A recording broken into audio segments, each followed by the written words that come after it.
building. What y'all? What's happening? Smoke break time. Smoking on a Bigelow again today. The Bigelow, the best cigar that I had in a long time. Watch this.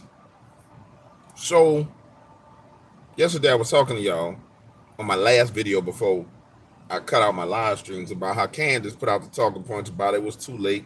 Hashtag, too little too late, Mark Zuckerberg. And I ain't talking bad about Candace. I like Candace. I think she's a beautiful, intelligent, vibrant, domineering woman.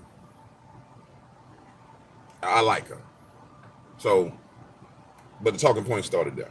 So I got to address her because she's the one that started. I got to address the talking point, but I got to address the root of the talking point. Today, all over social media, people are sitting there saying, and I'm going to go in depth about this in my video that I release in the morning. Today on social media, people are talking about Mark Zuckerberg and saying it's too late. And you know what gets me is this. Hold on, let me clean these glasses because these glasses is dirty. Ain't nothing like looking through some dirty ass glasses. You know what I'm saying? It's a terrible thing.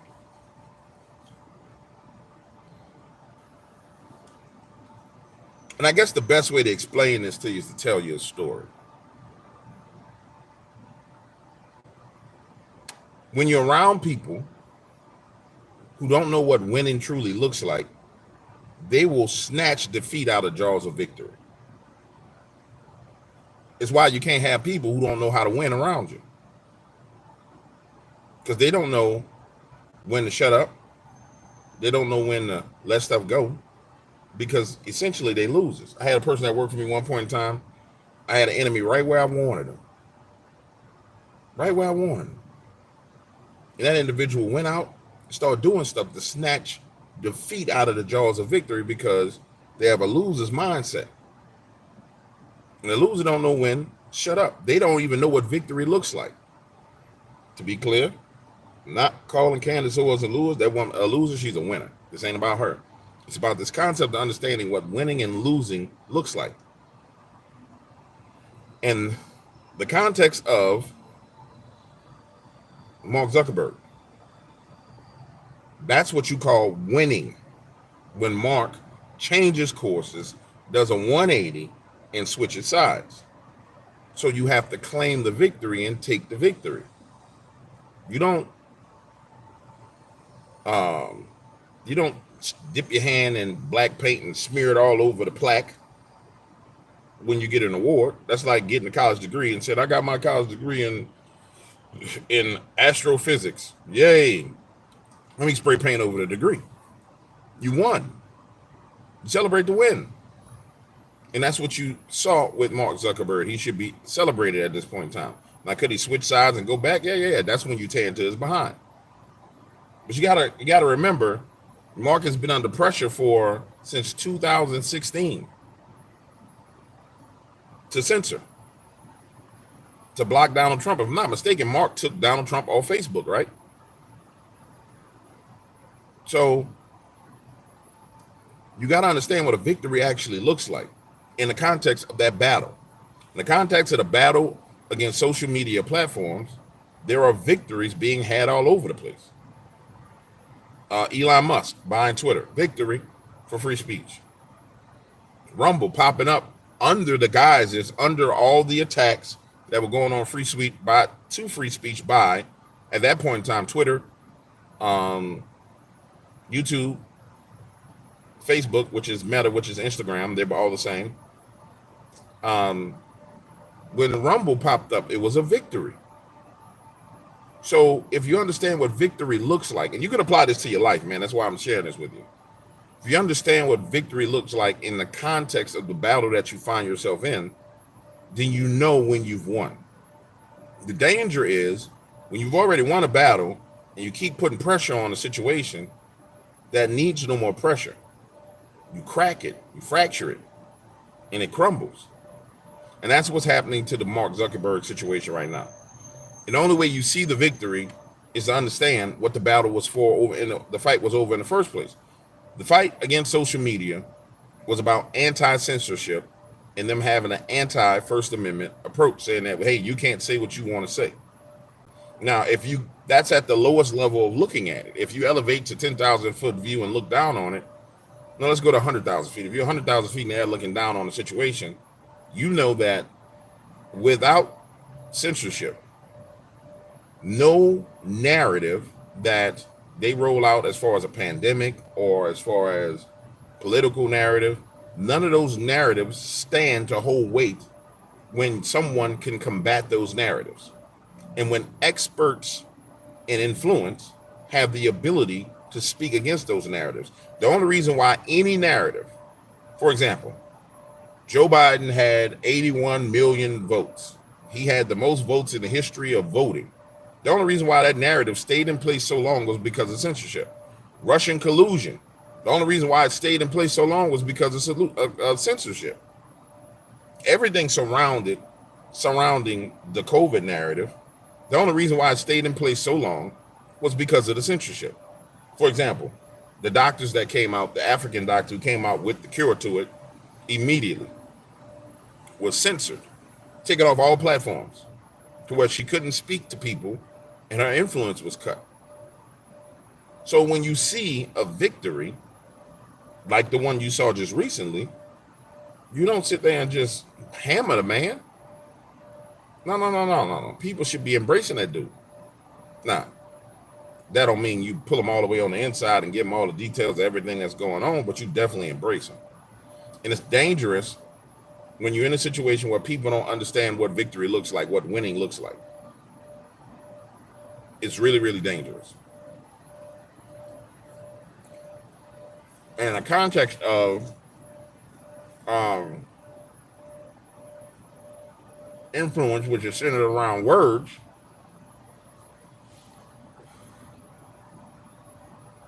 it's hard to clearly see what the lines of victory are and where they play out. And so it's easy for people to go way too far because it's all really just words being shot around and people just speaking different words. So, and emotions get involved. But it's the equivalent of playing a football game. And you up 47-0 in the fourth quarter with 1 minute left. You don't put your starting quarterback out on the field to get hurt. Matter of fact, you sit down your starting quarterback, you sit down your starting running back, you sit down your starting offensive line, and your starting wide receivers. Why? Because, hold on, we're going to put y'all to the side. We're going to get some other people some playing time because we don't need you to get hurt. In the context of a football game, you can see what victory looks like. But in the context of politics and persuasion and defeating the enemy who's verbally coming against you, and remember, all the results of censorship, how censorship was put in place was based on all these verbal attacks and verbal threats. You know what I'm saying? So in the context of that, it's a little bit more cloudy for people to see. Can y'all hit the like button? We have 58 people and 20 likes, man. That sucks. You know what I'm saying? It's 58. We can get 58. And it might be right because I should have about 30-something haters sitting here watching, hitting the button, trying to flag the live stream. But in the context of that, mountain of influence, political persuasion, if you go too far, which is where people are in danger of, if you go too far, now you isolate that man. He's like, well, I made this decision to stand up for free speech and everybody's attacking me. But if you go back and look at what he went through, all the congressional hearings, all the pressure, everything that man came under, it's an amazing thing to see him in the face of all this to say, hey, I stand up for what I really believe in. And that should be embraced. You know what I'm saying? It's got to be embraced. If not, you run the risk of him just saying, screw all y'all. And I'm pretty sure, there are people behind the scenes who are having conversations with him. Good, that went away. I'm pretty sure there are people behind the scenes having conversations with him, real powerful men of influence said, hey, no, it's okay. The public's going to do that. It's going to wear off. It's going to pass. Just keep the course. You know what I'm saying? Stay the course. But people got to understand what winning looks like. And what you're seeing For example, Jack Smith coming out yesterday and saying, "Oh, I'm going to re-indict Trump." It's another sign that you're actually winning, because they had to go run. He had to go run a playbook that he know ain't gonna work. It ain't gonna work. It's just not gonna work at all. And you saw immediately yesterday evening the counter narrative come out, which was very smart, which was, no, this is just another form of election interference. Which is what I was saying yesterday before anybody else, before it was said on the news. I was like, yeah. So the people who interfere with elections, who say everybody else is interfering with elections, are actually doing election interference. Perfect talking point. Now, when you go on the news and they question somebody who's a pundit, and they say, well, if I'm on the news and they say, well, Mr. Williams, you've been an avid Trump supporter, blah, blah, blah, blah, blah. You on your social media. What do you think about the fact that he's been indicted by Jack Smith? What do I think about it? I call it what it is. It's election interference. It's what it was from the very moment he did it. And he should be prosecuted for it. And so that's how the narratives are created, and that's how the narratives are reinforced. And so you're seeing signs of victory. You're seeing the birth pains of victory all over the news. And that's what it looks like. It's contractions, because victory is about to be birthed, just like when a woman goes through her contractions. You're seeing the contractions happen. And you can't mistake the contractions for losing. And what woman, just put it like this, there's women who've been pregnant and have kids here before. When you started having the contractions, you was in all that pain. Did you ever sit there and say, curse you damn contractions. I can't believe I'm going through this. Oh, I hate you. No, it's almost over. It's almost over. The baby almost ready to come out. All the months of carrying that extra weight, not being able to breathe, pressure on your diaphragm, the kid kicking you, and you in the middle of the night, the kid done kick you, like, oh my goodness, this baby go driving me crazy. You know what I'm saying? That's what it is. And you gotta keep it in perspective. Gotta keep it in perspective.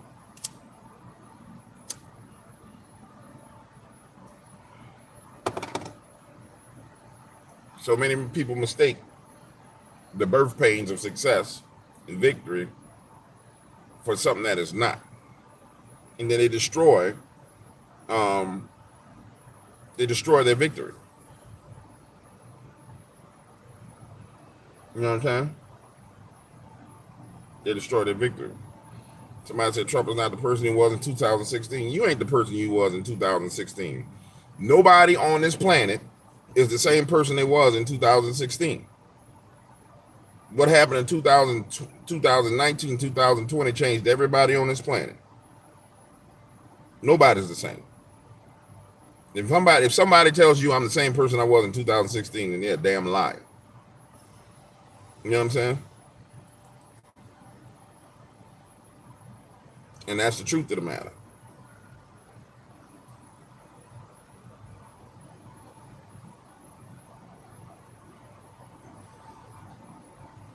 That's the truth of the matter. There's no real Cuban cigars, bro. Not even in Cuba, though. You dig? And I've been there before. The point I'm making to you is this. Understand what's going on and what you're seeing. It's important that you understand what you're seeing. That's why I do this stuff where I look at the news and I highlight certain things out of the news so you can truly see it for what it is. And once you see it, it's like seeing the code in the Matrix. If you can see the code in the Matrix on that level, you can see the code in the Matrix of everything that's going on in your life from a spiritual perspective and from a natural perspective.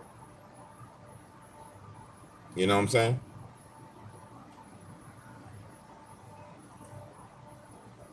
Just like what I just did with my man here. Trump's not the same person he is in 2016. I knew what he was saying. I don't want to answer that question. So guess what I said? Nobody's the same person he was in 2016. Because he wanted to bring the argument down to a smaller level. I kept it at a higher level. The higher level is this: nobody's the same person, and everybody has an opportunity to change their mind. And in politics, you better be changing your policies. You better be changing ideas. And I submit to you, he's actually a better candidate than he was in 2016 because now he knows exactly what he's up against. And he understands the game. You did? Just like you should be better than what you were in 2016. Because if you ain't seen the truth of what's going on yet, and you still confused about which direction you should be going in, bruh, I feel sorry for your mother. Like on what's the name of the movie? Not Boys in the Hood. I don't think it was Boys in the Hood. I feel sorry for your mother. What you say about my mama? I feel sorry for your mother. You know what I'm saying?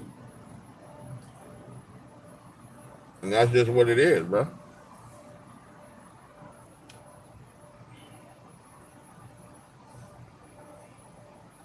Yeah, like that talking point about migrants. Think about it. The U.S. law calls them illegal aliens. They carried that conversation from that talking point, because when it first started, they were calling them aliens in the news. They carried it all the way from aliens, all the way to migrants. You know what I'm saying? By law, U.S. law, they are called aliens. And that's what it is. It's the law of the land.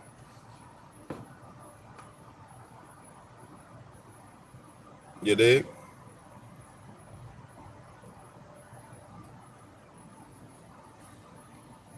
If you go to Russia, you're an alien. You ain't a citizen. You can put a bow on, lipstick on a pig and call him a migrant all you want. If you cross the borders illegally, you're a criminal. And that's the truth of the matter, because you broke the law. But the problem is people put lipstick on a pig, and this is the thing about America, and this is the most offensive thing about it. The American people really overall are good people. I mean, when you look, just across the board. And what ends up happening is that goodness is exploited by the media. It's your good heart that's exploited, completely and totally exploited. So they know, give you a perfect example. When we were going through this thing where they were talking about the migrant children, I did a video on it. You know, the unaccompanied migrants, unaccompanied children is what they were talking about. They showed you the kids that they had. They showed you them inside of a detention center with fencing around it, with thermal blankets on them. They showed you the imagery to put in your mind that when they said unaccompanied minors, they were talking about little bitty children. While simultaneously, you had people at the border who were on the ground, boots on the ground, social media reporters with Border Patrol showing that there were grown men coming in saying that they were unaccompanied minors and telling them that they were 16, 17 years old, but they were grown men. It was in the news. Not only was it in the news, it was all over social media. And the social media narrative drove it to where the news narrative had to switch and change. And that's how you got off the whole unaccompanied minors and children. You notice ain't talked about in the news now, it's just migrants, because they lost that narrative war because of them being exposed, and then we moved from that to just migrants. And then the counter narrative was, no, we're being invaded. They're not migrants, they're invaders. And then that went back and forth, and they won that narrative battle with migrants. And you see where they talk about migrant detentions, migrant centers in Chicago, migrant centers in this place, migrant centers in that place. And now it moved to, and that's how they easily got people to accept them coming into their neighborhoods, coming into their schools. And it took for the money to hit the table, for the exposing of the money to hit the table, for people to say, hold up. You mean tell me these people getting welfare, they getting cash, and they getting free housing? Yeah, the term illegal means you broke the law. But it took for the narrative about the money to come out for people to actually understand it, for it to hit home. Because it's the juxtaposition. I'm around here struggling, trying to pay my bills in this high inflation, and you got somebody who crossed the border illegally, giving free housing, giving welfare, and giving all these things. You see what I'm saying? Now, I'm going to say this to you. If you're one of those people that don't understand that, then, bro, God bless you. I don't know what else to tell you. You know what I'm saying? May the Lord reveal it to you. You keep working while they keep giving your tax dollars away. And the craziest thing, it ain't even your tax dollars. They're borrowing money to give them money. So the nation is being put in debt. That weight of all those people are going on to the debt of the nation. Why you think they turn around and say, oh, the national deficit is at the highest it's ever been? Absolutely it is. Where do you think the money coming from? You know what I'm saying? But it is what it is. And I submit to you, you're lucky I'm not like a governor of a state. Because if I was the governor of the state of Louisiana, or the governor of the state of Texas, or the governor of the state of Mississippi, and you was within my state, and you said, hey, I don't have a problem with those people coming over illegally, I would make you house them people in your house for free. I would say, oh, you don't have no problem with it? Awesome. They need a place to stay. I'm bringing you a family of unaccompanied minors, which will be 17 and 18-year-old men. Let's have them in your house with you and your wife. Let's see how that work out. That's how that it'll be changed. You'll change your mind real quick when I show up to your doorstep with them. All right, you believe in this? Put your money where your mouth is. Here you go. Take them in your house. That's what happened in Germany and the UK at the beginning. They started putting them in people's houses. Then they just started taking people's houses and giving to them. In small towns where it's 500 people in a town, and then they'll drop 500 of them in there. And then they were storing them out of their hotels and taking over hotels that people owned and putting them in there. That's the solution to it. Put your money where your mouth is, man. If you believe it, go get one of them. Pick up the phone and call. Hey, I really believe in this illegal immigration. I would love to house one of these people in the house with me and my wife and my 12-year-old daughter. Yeah. Do that, homie. You did? You did? I bet you won't. You see, all the concepts and ideas and theories and all that other stuff go out the window when it's real life application. That's just like everybody who act like they tough. I'm tough. I'm going to beat this person up. Yeah. You real tough till you get busted in the nose. You talk a whole bunch till you see a man face to face. You know what I'm saying? That's how it works.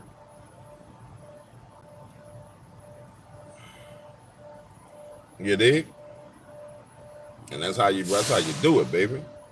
That's how you make it happen.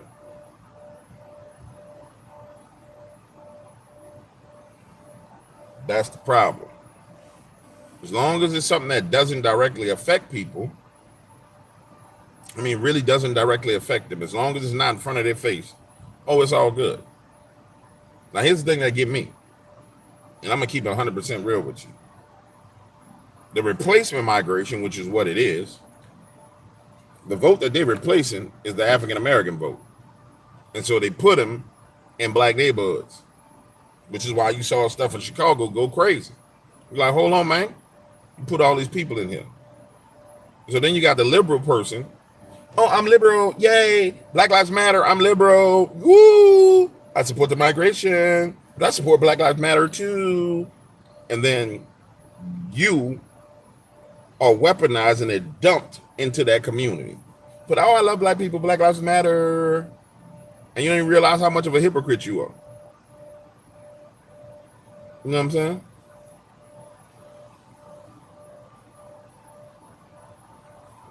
And how crazy it is. But that's even what victory looks like. What victory looks like is moving them and putting them in a location where you got to deal with it.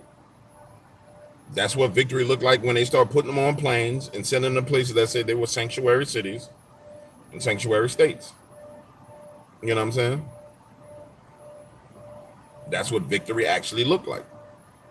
And you can tell it was a genius move because people started to squirm. I remember when the mayor of New York was like, we can't afford all these people. It's going to bankrupt the city and blah, blah. No, dog. That's what you wanted, homie. You said you supported it. But you supported it because you were so far away from the southern border, you figured it wouldn't be no problem for you. So let me give you what you want. Bam. You know what I'm saying? It is what it is.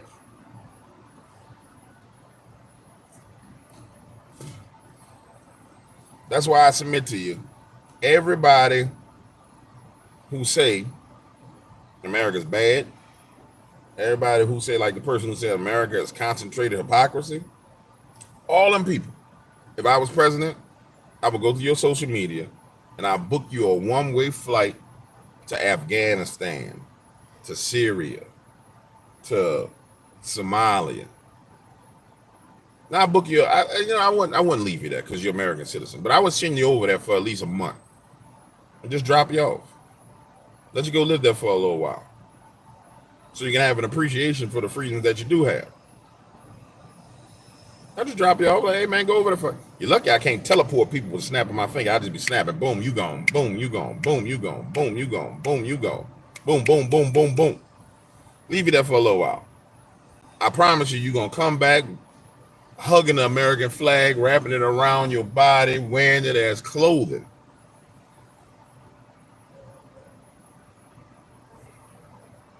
Yeah, that is North Korea. Yeah, seeing somebody like North Korea for a month. You'll come back, oh, America, the beautiful, the brave, the strong. Oh, I love being American. I'm proud to be an American. Yeah. You know what I'm saying?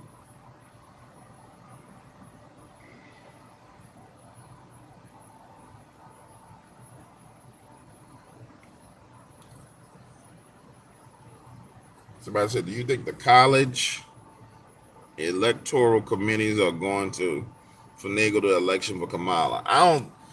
Honestly, I don't think that. I think we've reached a point now where it's so clear what the choice is. You mean electoral colleges? I think we've reached a point now where it's so clear what the choice is, and it's so divisively split down the middle that everybody understands that this is America's last chance. That if you go any further down this road, you're gonna have major problems. So I think everybody gonna be trying to play hardball to win.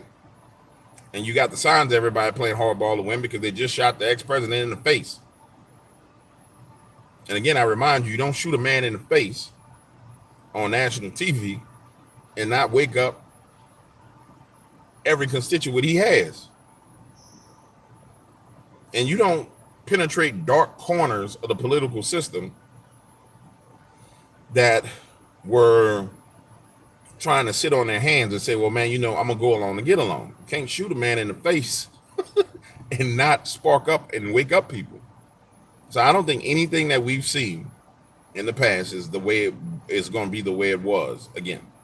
Nothing to ever be the same. You know what I'm saying?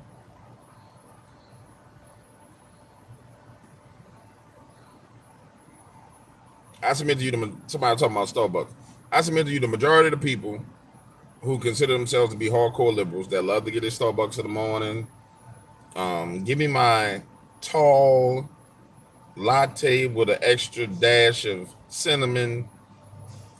When they get to that other country where ain't no Starbucks, there's no convenience, they'll lose their minds in one day. There's all those modern conveniences, all that, and all the civility of this nation. When you get to those other nations where it's not as civil, you'll have a clear understanding. But unfortunately, people don't get it, man. You know what I'm saying? People don't get it. And I think that's what's gotta happen. The scariest thing is if it goes the way some people want it to go, all the civility is going to be bled out of this nation. And you're going to see the savagery that truly resides here in America. And the people who claim that they want people like Kamala Harris and Tim Walz, who wants to censor, they're nowhere near prepared for what comes with that. They're not mentally prepared, physically prepared, or emotionally prepared for what comes with that regime change, and what comes with civil war, and what comes with the United Nations troops coming into America, and what comes with nuclear war, and all the other stuff that they conveniently ignore. They're not prepared for it in any way, shape, or form. Now, there's other people who are prepared for it. And I submit to you, for the most part, they'll be all right. But those people aren't prepared for lights out, for EMP. You know what I'm saying? Man, they ain't prepared for none of that. They don't know how to fish. They don't know how to hunt. They don't know how to do nothing other than go in that grocery store and pick up what's in that grocery store. And when you start looking at it from the real perspective, the worst case scenario, yeah. If it goes the worst case scenario, which you could easily do, yeah, bro, they ain't ready for that. But it at that moment is when they'll wake up. You know what I'm saying? That's because ain't no more media. Ain't no more news to tell you what to think. You got to be confronted with the reality. Oh, I live in a skyscraper in a condo on the 100th floor. There's no power. I got to walk up 100 flights of steps to get in darkness to get to my apartment or my condo. Yeah. Nah, homie.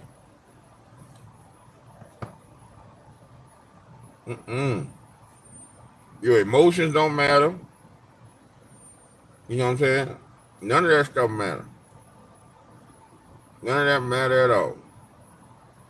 How you feel don't matter. None of that matter. That's why people in the South, on the coast, is so hardcore. Because we done seen disaster movies play out in our lives over and over and over. You've been without power for 2 weeks.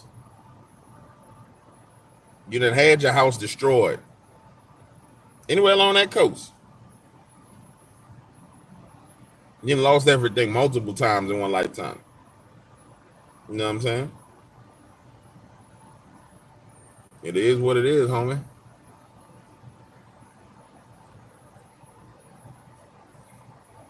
My man said, learn how to fast. Shit.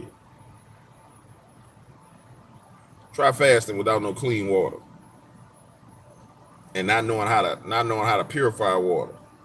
Not knowing how to get clean water. Man, shit, I sound like Charlton White. I ain't trying to sound like Charlton White. That's just what I slide in there while I'm thinking.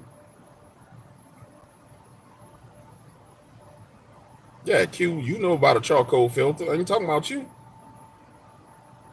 You probably know how to fish, hunt, and do everything else.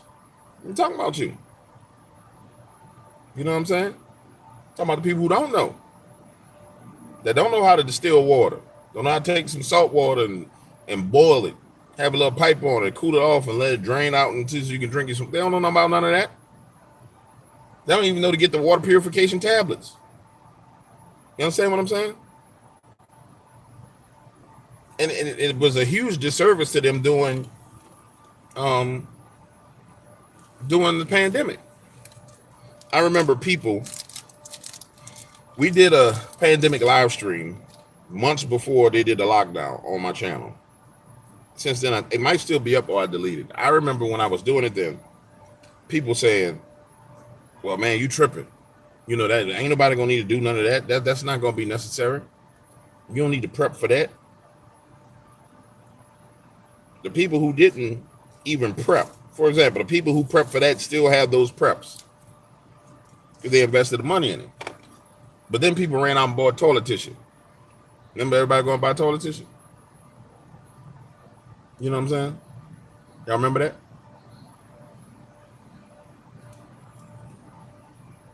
because the media told them there's going to be a toilet tissue shortage. Screwed them over. They ain't tell them to go get water. They ain't tell them to go get purification tablets. They ain't tell them to go get, they said go get toilet tissue. I when you hear the news, a whole bunch of BS right there.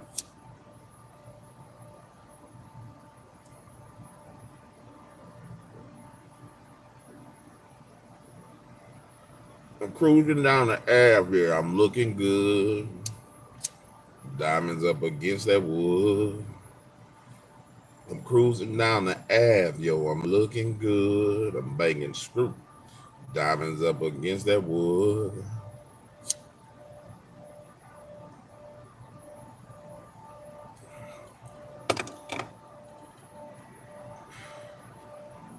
Somebody said they got 2-year supply. Yeah.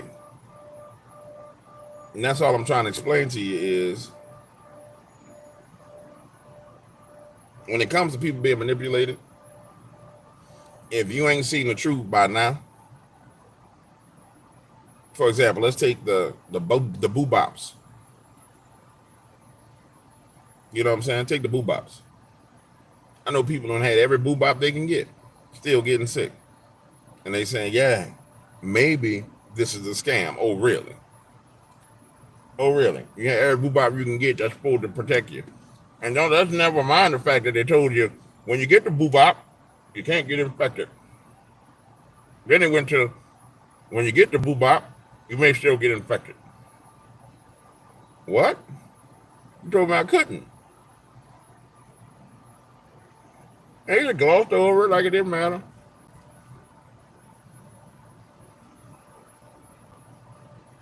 That's all I'm saying.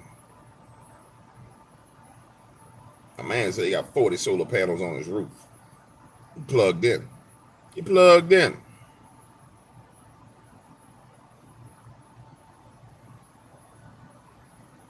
Yeah. Smart person got what they need.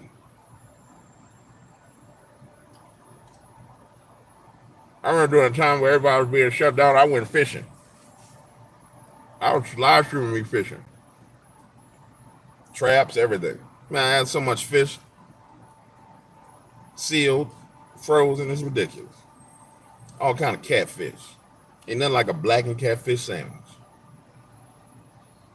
You know what I'm saying? Crab meat. Redfish. I ain't gonna lie, fishing game pissed me off. I had a redfish that was like a 1/4 inch too short. He wanna write me a ticket and take my damn fish. I'm like, man, if you gonna write me a ticket, leave him a fish. Yeah, I got smart. Yeah, I got real smart on him. When I went fishing, when I caught a fish, I gutted that fish and filleted that fish right there on the spot. Gutted them, filleted them, zoop. Took that, put it in a Ziploc bag, put it in ice. Hey, mind if I look in your cooler? Hell yeah, you can look in my cooler, go ahead. Oh man, you got a bunch of fillets here. Yes, sir. You ain't got nothing you can measure now, boy. Ain't nothing. It's not illegal for me to fillet a fish. I can grill this fish right here, and eat it right now. And then, guess what? Wouldn't bother me no more. Because you already knew when you came when I was fishing, you look at my cooler, the fish was filleted. You dig? You can't measure a fillet. God. We're gonna get to write me a ticket once. One time.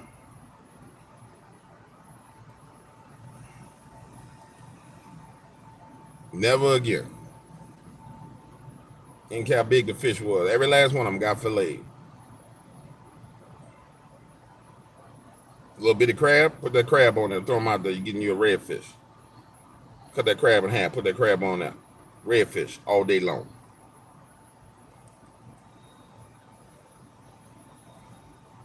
Now I'm just talking about random stuff.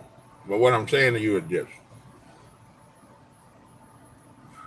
If you ain't figured out the truth and you hold it on to any emotional if you hold on to any misconceptions based on emotions at this point in time, and I think this is the most important point. If it's a misconception based on emotions, and most of the time it's because people don't want to be wrong. It's okay to be wrong. That's the biggest thing about what Mark Zuckerberg did that's significant. He realized he was wrong. If everybody just realized, hey man, I think I'm wrong about what I believe, and they change course, we'll be all right. If you just saw the evidence right in front of you and said, man, gas prices is too damn high, housing prices is too damn high, inflation caused all these things to be too damn high, my paycheck is not lasting to the end of the month, my credit card debt is absolutely out of control, and then you look and scan the environment and say, what changed that made this happen? And you point your finger at what changed, and realistically be truthful with yourself and say, man, I think I made a mistake. That's just something you do in private. You ain't got to tell the whole world you made a mistake. Mark had to tell the whole world. You ain't got to tell the whole world. You just got to say, man, damn, I messed up. I can't believe I was believing none of that foolishness. I need to change my mind and do something different. Do it and keep it moving. You know what I'm saying?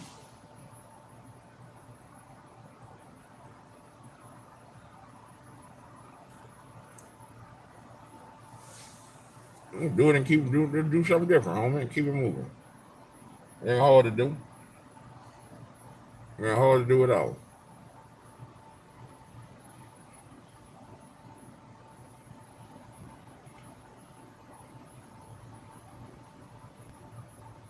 What do I know about pantyhose and chicken liver to catch catfish? Man, you want to catch some catfish? Go to the store, get you a little bit of the cheapest chicken you can find. Talking about some chicken you wouldn't even eat, and dip it in Kool-Aid. Shake it up with some Kool-Aid powder. They like blue Kool-Aid powder.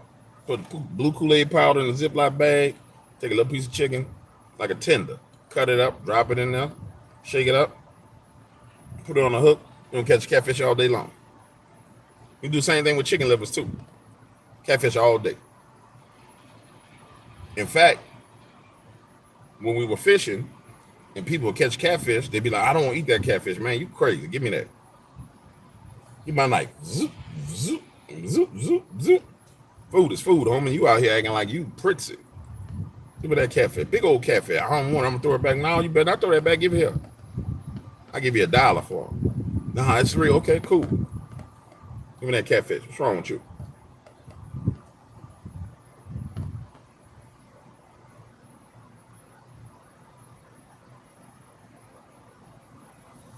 You know what I'm saying? Shit. You lost your mind.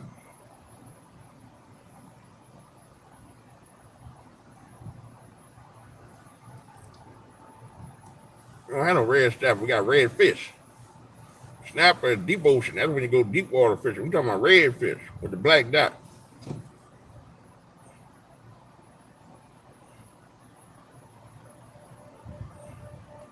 You know what I'm saying?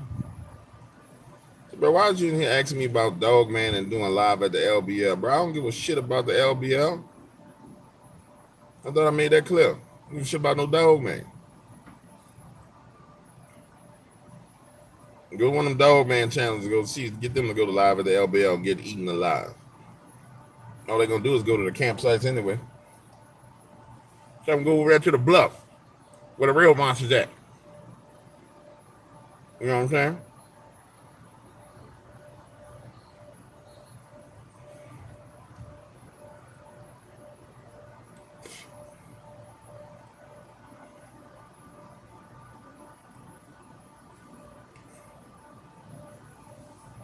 Where the real monster's at. All right. About to be 12 noon. It's got to be close to 12 noon. There it is. Right at 12. All right, time for midday prayers. I'm going to holler back at y'all. It's Weird Wednesday on the channel, y'all, so I'm talking about all kind of weird stuff. Check that first video. I talked about the Stanford experiments where they made a fake prison and put 12 inmates in and 12 prison guards in there. Man, I can't stand when my eyes start to get that sinuses, not the sinuses, the allergies mess with my eyes.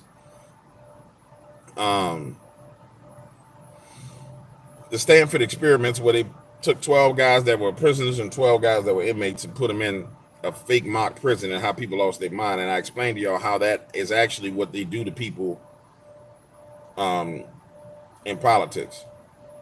based on who's winning. That's really why you see certain people will not change their mind, because they've been artificially empowered mentally and emotionally. That's why it's so hard to break that emotional spell over them, because they have a superior in their mind. The information that they have is superior, and they're emotionally superior, and they're gonna dominate you. And that's what happened. You know what I'm saying? All right, I'm gonna holler back at y'all. Peace.